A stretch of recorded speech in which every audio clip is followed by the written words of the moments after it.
I started to realize as I got involved with business and I had all the time somebody trying to use me and take advantage of me, I started to understand it. I'm like, you start to want to get this shield up and kind of protect yourself.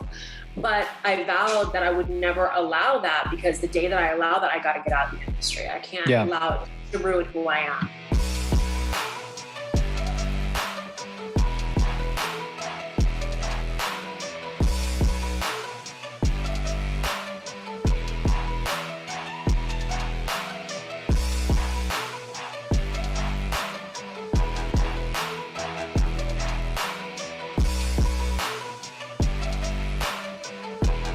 What's up, guys? How's it going? This is Sean French with another episode of the podcast, The Determined Society.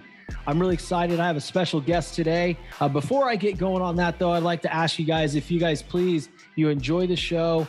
If you get something out of what I say or my guest says, please share the show. That's how I'm growing right now. Just like our good friend Andy Frisella, I do not run ads. So how I'm growing is how you're sending my message along. But today I have an awesome guest. I like to think all my guests are really awesome because they are. But this woman, to me, is a true self-made entrepreneur. She's a model. She's a fitness pro. She is a First Form sponsored athlete, and she also has a sponsorship with Angst Arms. It's a gun brand, and she actually also has a brand new gun store called Lobo's Defense, and that's just launching. And I'm super excited to have my new friend Gia Macool on the show. What's going on, Gia? Hey, thank you so much. You're so kind. Oh, that was so amazing what you said. Thank you very much. I appreciate it. It was distracting because you have Marilyn Monroe in your background, and it's like a life-size version of her. Yeah, there's a story behind that painting. That's actually my father and my brothers. They had a little bit of they love Marilyn, and they passed away recently. So it was one of the things I inherited that keep me kind of close to my dad and my brother. So. That's awesome. That's really cool. Marilyn Monroe, big icon. A lot of the dudes loved her back in the day. Beautiful and intelligent woman. But I love the story behind it. It's really cool that you're able to have that piece, that painting in your office to keep your loved ones close to you. It's really awesome. It is. Cool. Couple fun questions before we start. All right. So since you're a First Form sponsored athlete, you obviously love their products, as so do I, because you called me out on my hat and my shaker before we started the show. I promise it wasn't intentional. Guys, if you're listening, I told Gia I just had a really shitty haircut, and this was the closest hat to me in the First Form shaker. Well, it's sick. I'm not going to drink water out of anything else. So the viewers, you're going to have to deal with it. But so getting back to it, what is your favorite level 1 protein flavor? The cinnamon cookie batter. That's a good one. That is a really good one. Yeah, I saw a YouTube video that you did with the Summer Smash strawberry cheesecake or something like that. Yeah, so they're all good. Every single one of them has a purpose. So I have to have them at least three to four flavors, just because I use them for different things. But as a universal flavor, that's the one that will you can do for everything, along with the chocolate and also the ice cream sandwich. You can do for anything. But then all your strawberry, that's if you want to just make different things. But I love level 1. It's probably one of the best proteins I've ever had. It's really cool because it's so dynamic in flavor that you can make protein French toast with it. You can do a lot of, I saw a post the other day from this dude, Ryan. He made this cinnamon roll concoction, and it was incredible. So I think my favorite is chocolate banana. Oh, I haven't tried that one yet. It's good. Yeah, they all are amazing. I mean, out of all the things I've ever tried, what I like about it is just, it's easy to mix. Sometimes when I'm traveling, I don't have time to bring everything. So I just put some level 1 in a Ziploc, and I literally can take a spoon and put it straight into water with a spoon, and it will blend nicely. It's not like anything I've never tried. So I've never had any of them clump up or anything like that, just in a normal shaker. It's pretty cool. So there's the plug for level 1 in First Form, guys. So go buy your protein. Fun question now. Do you have any hidden talents? Yeah. So a lot of people don't know that I like to sing. Um, I actually I've been going in back and forth to the recording studio and just playing around for years. I'm actually working on a song release soon. I'm just waiting for I have a hook in this release. So the main singer, I'm waiting for him to come back into town to finish it up. And I also like art. So I used to actually sell my paintings, and I did abstract art and oil paintings. That's awesome. That's really cool. If you were out at a karaoke bar, what would you be singing? So I love Seven Nation Army. Okay. Share songs. I like acoustic guitar. So anything with acoustic. So like Jack Johnson. Yeah. Some of the like older songs, I miss the stories that older songs, like our 80s and our 90s used to tell stories. I miss that, My wife's the same way. So when we're going on a road trip, she'll throw in all her 80s music. And if I'm driving, I'm like, listen, this stuff's going to put me to sleep. She goes, no, but the messages are amazing. I'm like, you're right. Because now like music isn't the same. And so I can relate to that. I think you and my wife would get along, and definitely in your music taste so far. So that's cool. So it's funny because last time I asked a guest what they would be singing in karaoke, it was my friend Christy back in the day, and she said "Baby Got Back." So this one's a little bit of a different. This one's a little bit of a different feel. Yeah, that's a fun vibe. I'm more of like, I like to have like moral to the stories. I don't know. It's funny because that actually leads into how I kind of found you. To be perfectly honest, like I came across a podcast that you were on, maybe J.R. Rice or something like that. And you were talking about, his question was, what was it, or what has been replaced that you wish would come back? And you talked about kind of just in person and, really dialing into the work and not wanting that instant gratification. And so I came across that and I thought that was really insightful. And then just all of your messages had so much impact. I'm like, dude, I got to reach out to Gia. Like it was amazing. So, have you always, what's that? Thank you for having me. Absolutely. I'm jacked to have you on. And to connect with you and to have this cool conversation. So just giving a little bit of the background of how we connected for the audience that obviously doesn't know. But guys, whatever you're putting out there and the messages that you're sending, people are seeing, whether they respond to you or not, whether they message you. But just know that you're only seeing about 10% of the impact that you're making on people. Yeah. So reach out to people, let them know that they're making an impact, because I don't care who they are. We all like to hear it. So I think people are they pay attention too much to like overall numbers, and they need to just concentrate on just getting your message out. And even if that's just one person that your message was received, that's actually what matters, because it's not about everybody hearing it, because everybody could hear your message, but not actually take it to heart or let it really lead them into action. And what is information without it being applied? So that's funny, because that was the second post you got hit up on DM, and you displayed it on a post about somebody asking you if you wanted to buy followers. And it was just really cool. So that's the other thing. You talk about people pay attention to total numbers because, the vanity metrics and things like that. I think, maybe all of us at one point when we first start out, we get caught up in that, but then realize, okay, this is the long play here. How can you build a solid foundation of a community, not followers, but a community that truly can appreciate what you have to say. And sometimes they may not take action on their page, but they're taking action in their life, and that's even more important. I think what is happening to the industry is that people are monetizing the fact that they can make you famous.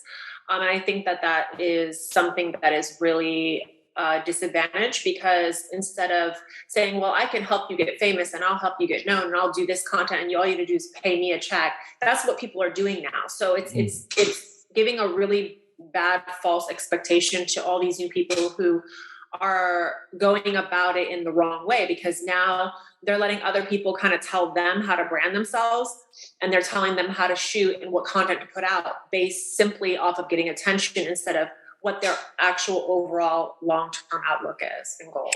That's a great point, because if you do that, I guess, adhere to what somebody's saying, like, hey, this is what your brand should be, like, hey, Sean, or hey, Gia, this is what we should shoot. This is how we should shoot it. This is what I want you to say. You're not creating an authentic community, right? Because they're following a character, right? And that's why I always try to be, good or bad, like, this is me, this is my brand, this is how I'm going to show up, right? And I think it's super important to do that. And I think you turn on social media today and you say, oh my God, like that could be like, you see the same pose, the same look, it's like Groundhog Day. Mm-hmm. Yeah. It just keeps repeating itself. And you're like, where is the creativity? Where is the passion? Where is the message? Why is everything getting lost? Because everybody's just kind of following each other, because this is what other people are saying. I can monetize and I can make money if you do this. And this is happening like with photographers, with anybody who's trying to make a business by using somebody else and getting a paycheck.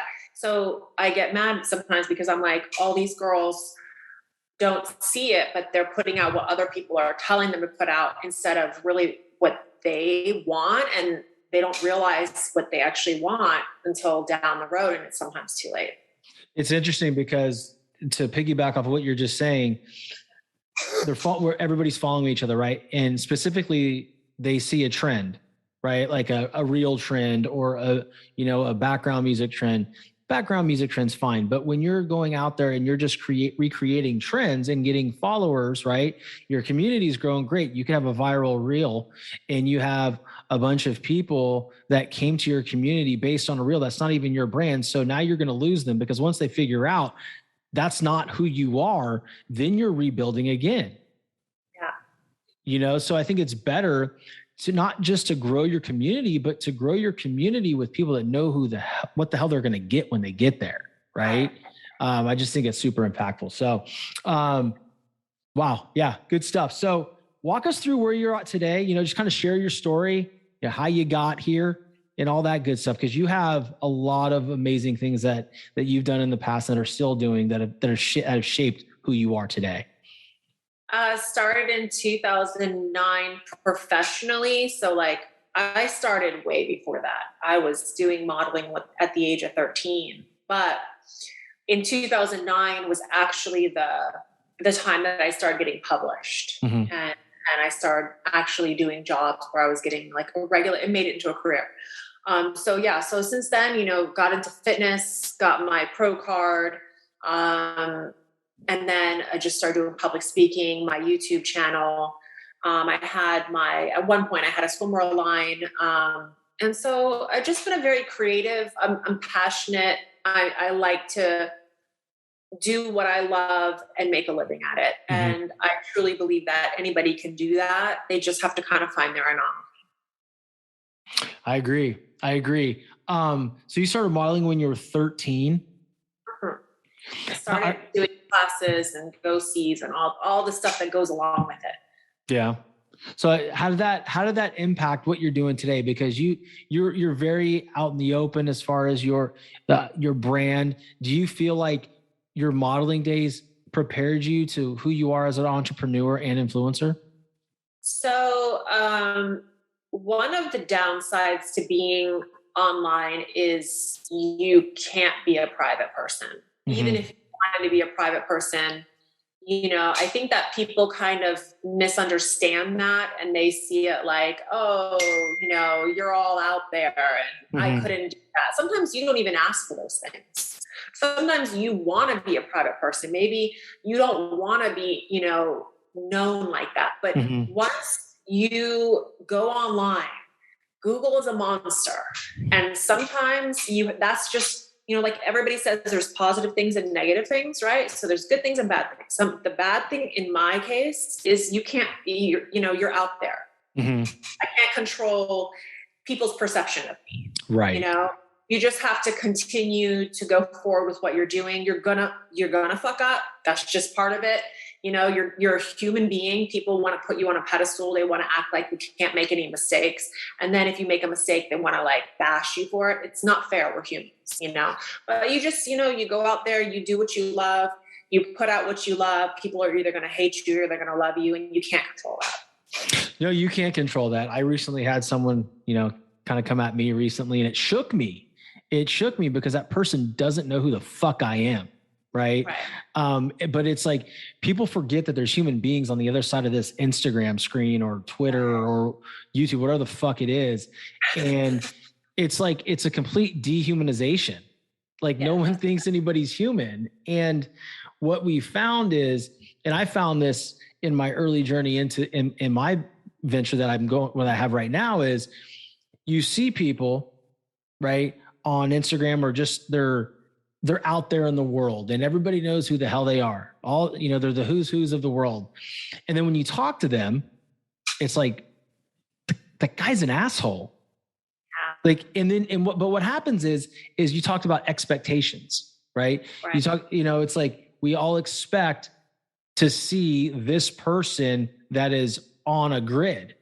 And that's not the way it is. Like, it's a highlight reel. It's like, okay, this is the best version of myself I'm putting out there right now. Here's my mind. Take a peek behind the curtain a little bit. Here's what I'm really about.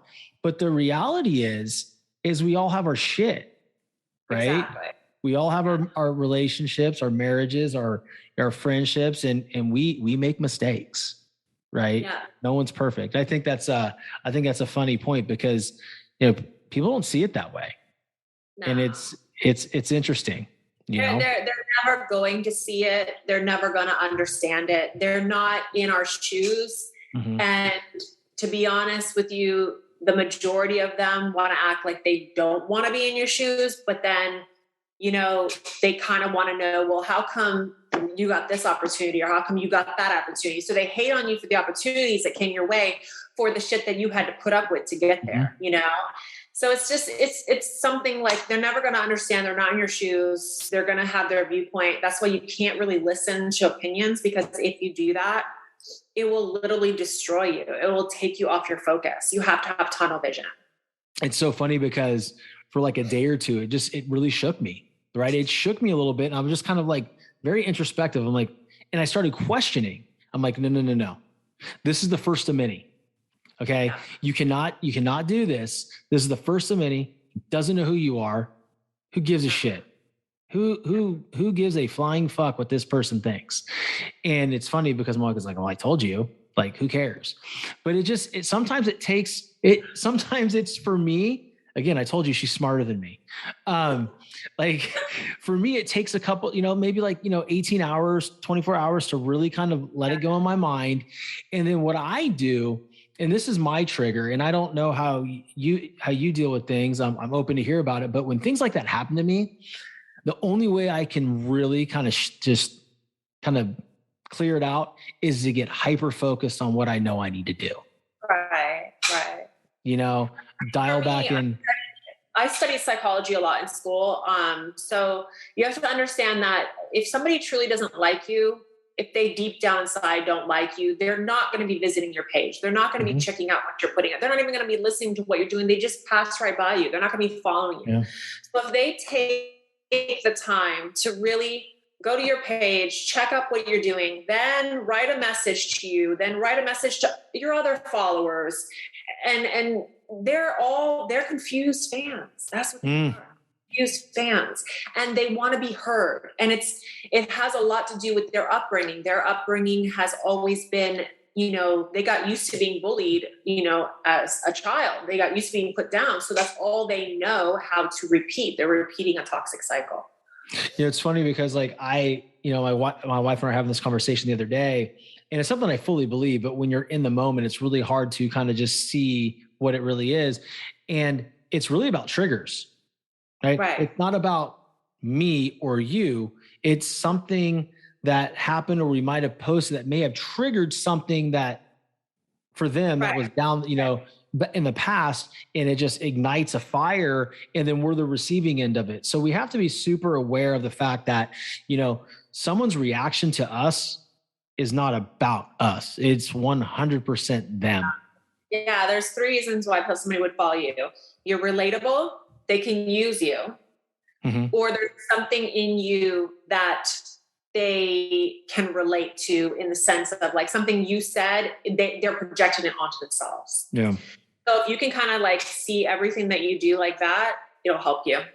No, that's good advice, because it was one of those things where it was just like, okay, this is the first one, and it was intense.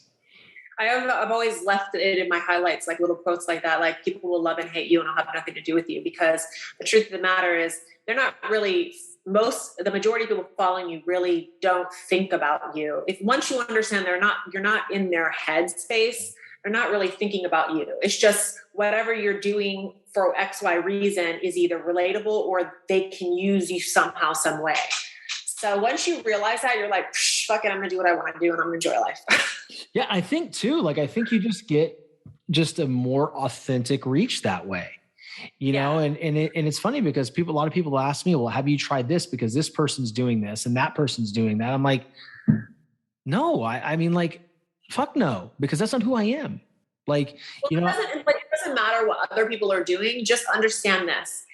As long as you can build relationships online with people, genuine relationships, and, you know, not about, you should never approach any situation with like, what can I get from them? What can I use for? Because then you're going to end up fucking up the relationship. Go into it like, hey, I like this person. Let me work with them. Let me, you know, see how they are. If it's a great relationship, great. If they don't like me, move on. I appreciate you giving me the chance, and you move on, you know? It's like any other relationship, but I feel like what's happened is, and this is going down a completely different road, but hey, like I said, it's a free conversation. Because I think people need to hear this too. Right. And I truly feel like conversations go in the direction that they're supposed to go in. And the biggest thing though, right there is just like you said, people are engaging with people on social media. Not everybody, but a lot of times, because as a small of a page as I have, I get people trying to follow and leverage my ass all the time. And it's just like, I read it, I'm like, what the fuck? Like, I'm a person. Like, what are we talking about here? Like, let's have a conversation. But you can, it's really weird because sometimes you can feel like, you know, you might have felt that way when I messaged you, but you have this immediate, okay, I got this message. It seems cool. Seems like a genuine person. But then like, after like 2 or 3 exchanges, it goes down like this weird road. Because I think like it's hard. It's impersonal on a device, right? Right. So, and I mean, let's be real. The majority of people that are on social media that are normal people, not crazy, they're there to leverage and use it as a tool for their business. There's 2 types, right? There's people that are leveraging it for their business. And then there's some people that are just like sitting around just trying to entertain themselves. The ones who are sitting around trying to entertain themselves, they don't want to learn. They don't want to be educated. You know, they're there just to like be entertained. Like this is a TV. So yeah, it can be tough. Like you have constantly, I used to say back when I first started, I'd be like, why am I meeting all these models who have such foul personalities? They're not humble. They're not like, why are these people all the same? But then I started to realize as I got involved with the business and I had all the time somebody trying to use me and take advantage of me, I started to understand it. I'm like, you start to want to get this shield up and kind of protect yourself. But I vowed that I would never allow that, because the day that I allow that, I got to get out of the industry. I can't allow it to ruin who I am, you know?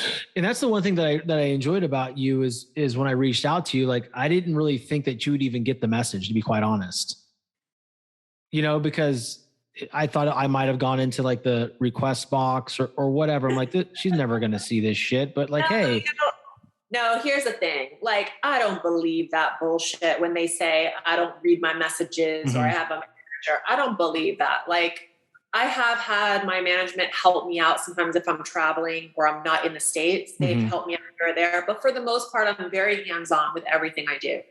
And so do you have to protect yourself, you know, by screening and making sure you don't respond to the wrong people? Yes. But do you have to be cold and impersonal to somebody who comes at you in a professional, nice way? No, absolutely not. And anybody who uses it as an excuse, piece of shit. Sorry. Yeah. It's just...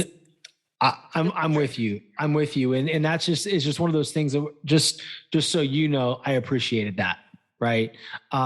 Because of that, we have a new friendship, right? We have a new connection. Right. And there was no ego involved. And that sometimes I feel like there's a lot of ego involved. Right. I've asked people to come on podcasts who had a really good message and that my audience would really enjoy. Like, sorry, dude, you're not big enough yet. I'm like, all right, motherfucker, that's cool. That's cool. But when I explode, don't think for 1 second. The thing is like, at what point are we going to realize that we are not celebrities? Where is this? Let's talk about the real celebrity. The real celebrities are doing things like I don't know where these people get because they have 10 million or 12 million. Like, I'm a real celebrity. No. Like, even real celebrities are humble and nice. Yeah. Dude. I don't get the mentality. That's the funniest thing, dude, because like, I always tell this story and it's so funny that you said real celebrities are actually nice. Dude, I live in Florida, in Southwest Florida, right? And I'm at a older city, like very populated city, probably about 4 years ago, 3.5 years ago. And I'm on the phone with my buddy and I'm walking through Publix, right? And I'm in the produce section and I say, dude, holy shit. He's like, what's up? I go, it's fucking Jennifer Gardner over there. I was like, well, it looks like Jennifer Gardner. It could be Jennifer Gardner. He's like, bro, I know where you live. That's not Jennifer Gardner. I'm like, okay, you're probably right. So I cross this girl's path like 2 or 3 more times. And I go, Dan, I got to go. That's definitely Jennifer Gardner. And so I'm texting my wife. I'm like, baby, I think Jennifer Gardner is at Publix. She goes, you're insane. I'm like, no, I'm not. I'm telling you right now. So finally I go up to, I actually went up to her. This person that I thought was Jennifer Gardner. I said, excuse me. I was like, I have a question to ask you. You've probably been asked like 1,000 times in this store, but are you Jennifer Gardner? She goes, I am. How are you? What's your name? I'm like, my name is Sean French. She goes, so it's so nice to meet you. I'm here with my grandma. Thank you for saying hi. And I'm like, hey, no problem. She goes, do you live around here? I'm like, yeah, down the street. She was super kind. And she's one of the bigger celebrities on the planet. But yet, you know, somebody with 147,000 Instagram followers can turn into a dick in a heartbeat because the computer screen says he's cool. I don't get it. This is what I'm saying. Like, it goes back to the old adage. If you are acting like you have money, you don't have money. If you are acting like you're famous, you're not famous. You don't need to pretend. You don't need to do this like, if you're secure as a person, you know what you have. There should be no threat to how the way you treat people says a lot about you. And I've always stayed firm to that. And that is one of the reasons why I believe that I have stayed as long as I have in the industry, because I think people come and go in this industry, you know, and over a decade, I'm still, if not, I think where I'm at right now is at a better point than where I was before. So. I mean, it's the personality, right? It's the respect you have for another human being. And like my wife and one of my good friends always says is, nobody will ever care how much you know or what you say, but they'll always remember how you made them feel. Absolutely. You know, we tell our children that constantly, right? Especially our middle child. She can get squirrely. She's a 5-year-old. She's a 5-year-old bombshell, and our 3-year-old's no different. But that's a fun age. It's a fun age. You know, we have 3. We have an 8-year-old boy, 5-year-old girl, and a 3-year-old girl, and they're handsome and beautiful, intelligent and talented. And I tell you what, though, the girls stretch me in ways, Gia, that I never thought I'd be stretched. Like, I always said, I was like, girls are they're not gonna, like, boys will go behind your back. Like, you tell them something, they'll go behind your back and they'll do it anyway. Girls will be like right in your face. Hell no. And then they'll literally live up to that. So they're harder in the face, but they at least are not afraid to like say it. When boys are like, okay, sure. And then behind your back. It's funny because the 3-year-old Mia, she's in your face, batshit crazy. Right. But I mean, she's so sweet and beautiful. I just like she is. Crazy, she's so sweet. It's a double-edged sword, right? I mean, she's trying to rip down the Easter basket from the counter at 6:00 this morning, asking for candy. like, that's the kind of crazy I deal with after I get back from the gym. It's like, well, I was all zenned out, but now I'm a neurotic mess. That's just kids. I literally have helped raise 42 children total. 42 children? How does that work out?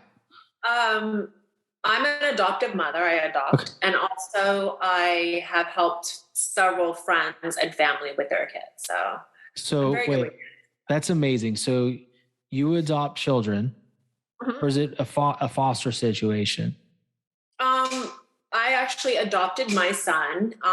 He was 1.5 when his mom abandoned him. And now he's grown and out of the house. He's, that's amazing. Staying in college, but yeah. So I didn't know that. That's incredible. That is incredible. A lot of people don't know a lot of things about me. They see they see my pictures, these glamorous pictures, and they're kind of like, oh, she's like all the girls out there, that's what the media will do. The media, they make these beautiful pictures, but you don't know the people behind them. So never ever judge. Can I ask you a couple questions about that? Like, how does that make you feel as a person? Like, because yes, you can go back and look at all these amazing photos of Gia, and, people will look at those photos and they'll comment just on the physical part of you, but that's only like 1% of you, right? There's different layers to you. And so how they will say a lot of things that they would never say to your face. And if they were in your face, you'd get a chance to punch them. So you're a badass, dude. They probably won't want to say that to you. You probably have one of those straps on your leg. No, I have a 9mm. I've been dying to try out. So I would love for them to come by. Just be wonderful. You heard it, guys. Lobo Defense, brand new 9, ready to roll. That's funny. Oh man. Let me ask you a question. What are the top 3 lessons you've taken from your life experiences and kind of brought them into your entrepreneurship and all your businesses? Elaborate again on that. So what do you mean? So things that you learned just along the way, whether it's a lesson you learned from a parent or the modeling industry, how has that impacted how you run your business? Okay. So, getting started, I didn't necessarily in the beginning take charge and control over my image and my brand. I allowed other people, photographers included, to kind of tell me what I should do. And that was a huge failure on my part, huge mistake. I have to live with those mistakes. I have pictures out there that I am not too proud of because I allowed the photographer to direct those pictures. But going forward, when I took complete control over my image and how I did things, I start understanding that it's a business. It's a business in the sense of, everything you do has to be done just like any other business. I don't care if you're running a gun store or you're running a car lot or you have a gym. It's the same processes. You have to be organized. You have to be on time. You have to be professional. You have to be courteous. You have to be honest. You have to be trusted by your client. And the image that goes into that is just as important. How you look online is the type of people that you're going to bring, the clients that you're going to bring. So, everything that I do on a daily basis has helped me get up to this point where when I can have my own businesses and have investments, because it all kind of falls into play. Yeah, no, that's a great point, because again, we're going with the authenticity, right? That in the early stages of your career, you were being swayed by somebody who was supposed to know and have your best interest in mind. And they put things out there that you weren't necessarily okay with. And to this day, you're like, hey, there's some pictures out there of me that I really don't like. That's not who I am. And people have casted an opinion probably based on those pictures, in the modeling industry. Started out with the bathing suits, for instance. So I actually sewed my suits from scratch. Everything was by hand. So I customized competition, like your IFBB bodybuilding suits. And I also did modeling the tiny, itty bitty, tiny bikinis. So in the beginning, the photographers were like, yeah, this is great. Put this on. But see, if I had known what I know now, I would have realized that is going to attract a certain type of clientele. Normal girls, mainstream girls aren't going to wear those things. Yeah. So I did it because, I was like, I'm promoting my brand. I need photos. I need content. And the photographer's like, yeah, wear that. Little did I know that it was going to attract these type of predatory people. And then from there, content got stolen and things, my computer was hacked. People stole stuff, start putting it out there and they make a business off of this. They literally make a business selling you, and that's how they do it, and it's a real there's a dark side that I didn't know, that I was very naive to knowing, and I had to learn. So. Yeah, that's a really fucked up thing, because I saw you write something or publish something based on the modeling industry and how dark it can be, the dark side of the modeling industry, of stealing pictures and selling them, and all of a sudden you're in fucking publications that you didn't even know you're going to be a part of. Right. And that, again, you're not compensated. You didn't ask to be branded this way. This is not who you are. This is not, they're making you out to be something and they're making money off of that. And you didn't get a single penny, it's sad that these people live in their mom's basement. They have no lives. They're, it's like a boat in the middle of the ocean, and there's a hole, and the hole is them, leaking your content, and you're trying to get rid of it, and they just keep you're going to sink, so you have to get to a point where you're like, you know what, I'm not going to let these people are going to find a new girl, and there's a new girl that turns 18 every day, and they're just going to keep on doing this to every girl. And until women understand that if you want to have a business and you want to have financial freedom, you got to be really, really careful about your image. I mean, super hyper paranoid about your image, and you can't let anybody tell you anything. You have to, it's not about, I can post it and just keep it for me. No, you can't even do it. Just don't do it at all, because there are people out there that will target you. If they see dollar signs on you, they'll target you. That's just wrong, man. It's just wrong. Have you ever thought about being like an image consultant for young models that come into the industry and truly coach them on how to be strong-willed and stick to their guns on how they want to be branded and what type of images they want out there?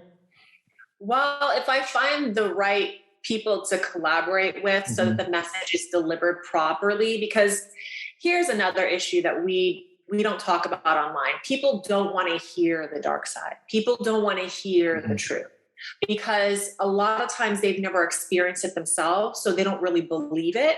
And the ones that know it exists are the predatory people. So they'll try to dig and keep it hidden by creating a narrative that they can control.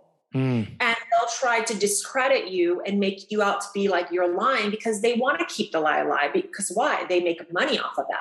So, you're dealing with a small percentage of girls who's experienced it. You're dealing with those who are trying to create a narrative so they can keep monetizing off of you. And then the majority of the masses don't even want to hear the truth, because it's so dark. It's something they'll never experience, and they don't even understand. You hear all these celebrities and models who were targeted and leaked this and leaked that, right? But you also see the masses of messages all blaming her instead of seeing the predatory behavior. So they'll just continue to do the same thing, because there's no accountability for any action. That's just so interesting. And I would imagine too, these young girls getting into the industry, they don't want to know about it, not just because they haven't seen it or never will experience it. They probably don't want to know about it because they don't want to have the idea or know that the industry that they want to be in is rotten in so many ways. They don't want to believe it's going to happen to them. Right. And I have actually had girls that I have messaged saying, hey, look, you need to be careful. This is happening to your content. And they will be like, yeah. Thank you so much. Thank you so much. And tomorrow they're releasing new content and the same thing's happening. And I'm like, didn't I just warn you? They want to believe in that this is going to take them somewhere on a golden brick road. And they want to believe there's a knight in white shining armor on a horse. It's going to like give them all their dreams. And it's this whole unrealistic rose-colored glass. So yeah, your message falls to deaf ears most of the time. Unbelievable. I want to switch gears because I know we don't have all day and we're running up on time. I want you to share a little bit about Lobos Defense. You and your husband created a business called Lobos Defense Gun Store. Chat with us about that. So I have a few sponsorships. One of them is Angsted Arms. I'm going to be actually doing a huge shoot with them this weekend. So we're going out to the range and we're going to be doing some really cool stuff. I love their firearms. They started in 2014 and they are one of the few firearms that take Glock mags, which is really, really cool. So I'm really looking forward to it because I'm going to be working with them. We're going to be doing some custom firearms and tactical weapons. And then we have a store as well. So that'll be launching as soon as the pictures come back from this shoot, we'll be doing the launch for that. Nice. So when's your store actually open? It's already open. Oh, it is open. Okay. Yeah, we've actually been working on it for over 5 years. Oh, wow. So it's something that, these things take time. They're not something that, everybody can do. It takes a lot of money, a lot of time, a lot of work. But so it's more of just introducing it into the media now because we've been doing it for small clients here and there. But now we're just going to be letting it, be available for the masses. Well, obviously, when you do, please share it with me so I can share it with my people. I want to bring awareness to your brand and your husband's brand. He is a Special Forces veteran. Yes. So I think it's important to support veterans and people that are doing good things out in the world. So Absolutely. Imagine a year down the road from now, right? We're sitting down again in a year chatting. What are we celebrating? You mean a year ahead? Yeah.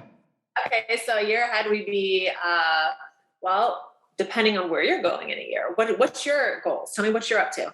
Oh, I just meant specifically for you, but where I'm going, listen, I'm looking to get 1 million downloads. I want to be 1 million strong on my listener base, helping corporate clients achieve success through their sales force by driving accountability and sales tools with high performing habits. I want to work with athletes all across the world. I want to be speaking across the world. That's where I'm going. Right. That's my goal. I see it very clearly. And, we just got to focus on the process and not look at the scoreboard for right now. So a year from now, we'd be doing a toast, a salute to just following our dreams, following our goals and actually achieving them. Because I think that there's no one end goal, right? It's always like all these little steps that you write out because I journal a lot and it's like every day I'm doing one of them. And then when you look at the big picture, it's coming alive. I think it's super important for everybody listening that the finish line is never a finish line. It is a checkpoint. And as soon as you get through one wall, you go through another wall and another and another and another.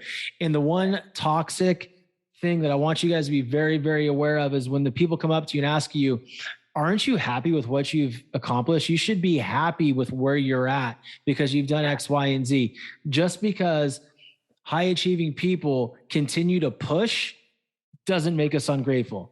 Makes us fucking alive. Exactly. Different checkpoint. We're our own worst critics and we have a tendency to not really look back and look at the past.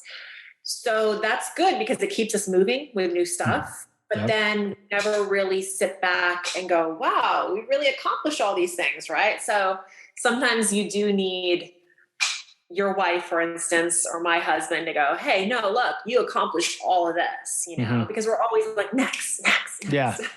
The next thing. And then you don't focus on the win long enough and and you bolt off. Right. So no, I fully believe in that as well. Really relishing in the win and then moving on, not moving on and forgetting about the win, but like, hey, there's more to do. I'm going to make sure I put all your links in the show notes because I want all my listeners to know where to find you, your website, all that kind of stuff. Gia has a lot of great things that she's doing, guys, a great message. So make sure you hit the follow button on all of her platforms that I'm going to post in the show notes, and go to her website that I'll also put in the show notes for her new store. Buy some shit, support her, shout her out, because her and her husband are doing amazing things. And Gia, if you don't mind to hang out for a little bit here after I hit stop. But listen, guys, I hope you all got a lot out of this episode. I truly did. It was probably one of my more fun episodes to have someone so awesome on and so open and kind. So with that being said, guys, please share the show, and I'll see you next time.